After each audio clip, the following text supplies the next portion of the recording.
안녕하십니까. 임대차 119 황규현 박사입니다. 상가임대차법에 따라서 임대인은 임대료를 5% 초과해서 인상할 수 없습니다. 이에 따라서 대법원은 임차인이 5% 초과 인상분을 돌려받을 수 있다는 그런 판례를 소개해 드린 적이 있죠. 하지만 이와 전혀 반대되는 그런 내용의 판례도 있습니다. 즉, 임차인이 5% 초과 인상분을 돌려달라는 취지로 주장했으나 인정받지 못한 판례가 있습니다. 당사자의 합의로 임대료를 증액하는 경우에는 상한요율 5% 규정이 적용되지 않기 때문이라는 이유입니다. 이 판례 2013-80481 판결의 사건 경과를 보겠습니다.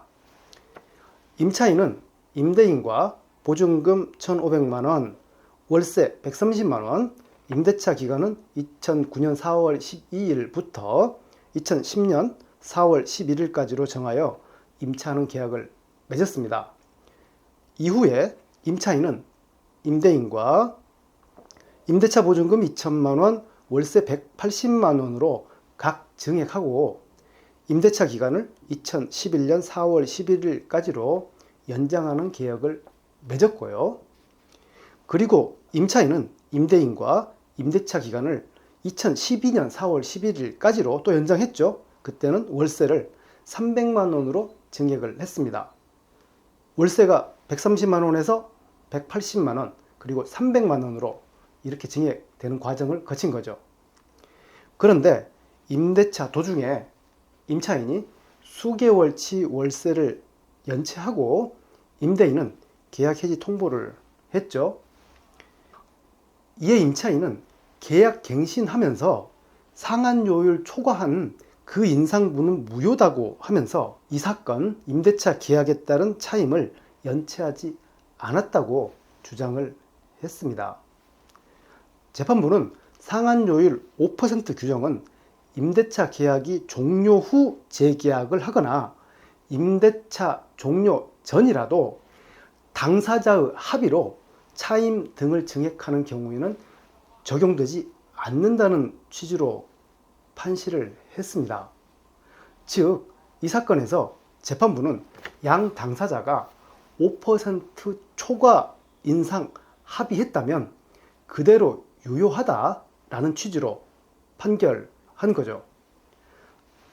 다만 이 판례를 다른 사건에 그대로 적용하기에는 상당한 한계가 있을 것으로 보입니다.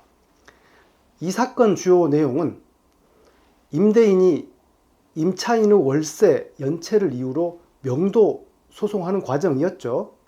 임차인은 5% 상한요율 규정을 적용했다라고 하면 계약 해지 사유가 되지 않는다고 항변한 것이었습니다.